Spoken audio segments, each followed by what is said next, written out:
Kauno rajono Raudondvario žurnalistikos studija pristato!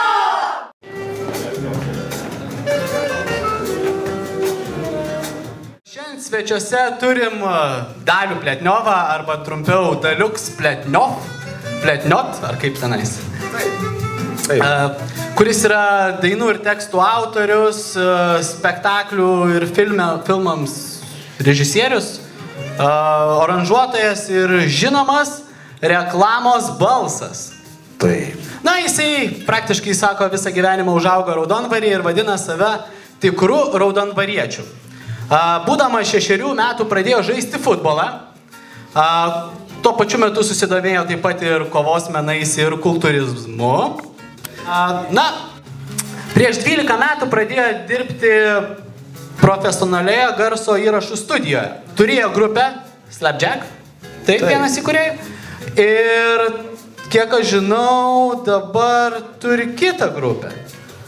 Red Beat, taip? Beats. Taip. Prie viso to, ką aš jau dabar išvardinau, taip pat šitas žmogus pastatė bent 3 man žinomus spektaklius. Ką galvoja vyrai? Tik kūdikiai gimsta dori. Ai, čia dar ir filmas. Taip, du tik tais. Sveiki, čia mes, Raudondvario žurnalistikos studija. Dalyvaujame antrą kartą pokalbių šou Be ribų. Ir šį kartą kalbame su dainų autoriumi, kompozitoriumi Daliu Pletniovu. Sveiki. Sveiki. Ar vaikystėje svajojate turėti tokį darbą? Žiūrint, kad apie vaikystę. Tai buvo labai mažas, tai aš įsivaizdavau ir norėjau būti kažkada tai policininkas. Tuo metu milicininkas. Panašus iš tokio seno rusiško filmo Dėdėstopo šviesofor, semafor. Tai dar po to vėliau norėjau būti futbolistas, karatistas ir kas tik nenorėjau būti. O 12 metų, galbūt anksčiau, būdavo tokia pramogų laida Peteras Pop Show, jie rodydavo per metus, vieną kartą per naujus metus ir mes galėdavom praktiškai labai retai pamatyti užsienietiškas grupės. Buvom be abejo melomanai, rinkdavom kasetes ir visą kitą. Ir aš tada pamačiau, kad ten stovi instrumentai, klavišai, korgai ir aš galvodavau, aš turėsiu kad nors grupę. Stovės 4 korgai, vienas gros vieną aranžuotis dalį, pavyzdžiui, pianino, kitas kokius nors būgnus, kitas kokius nors fonus ar panašiai ir taip aš padarysiu grupę.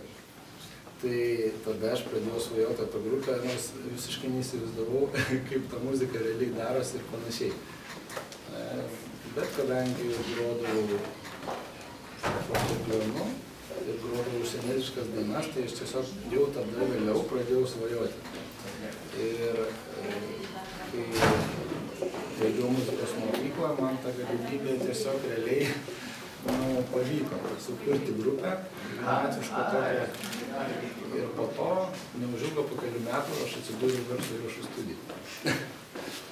Ar draugaujate su vaikystės draugais? Tai žinoma, visi draugauja, aš manau, su vaikystės draugais, galbūt ne su visais. Kaip mokėtės? Oi, įvairiai. Šiaip iki, tiksliai nepamenu, tiek muzikos mokyklai, iki 4 ar 5 klasės, pas mus buvo 7 metai, fortepijono buvau pirmūnas ir Raudondvario viduriniai buvau pirmūnas, tik neatsimenu, ar 6 ar 7 dar jo buvau, bet kažkur tuo metu jau pradėjau pirmūnui nebebūti. Tai va, mokiausi, galima sakyti, neblogai. Baigiau vidurkis buvo 8,9. 20 balės iš to. Ar buvote išdykęs vaikas? Nežinau, ne vienas mokytojas sakė, kad labai sunkus vaikas dažnai išvydavo iš pamokų ir panašiai. Tai praktiškai būdavo į savaitę po vieną kartą, mažiausiai. Ar daug būrelių lankėte ir kuris labiausiai patiko? Būrelių. O čia tai klausimas, nes neatsimenu. Reikia pagalvoti. Būrelių. Nu, šiaip aš neturėjau tiek daug laiko, nes lankiau muzikos mokyklą.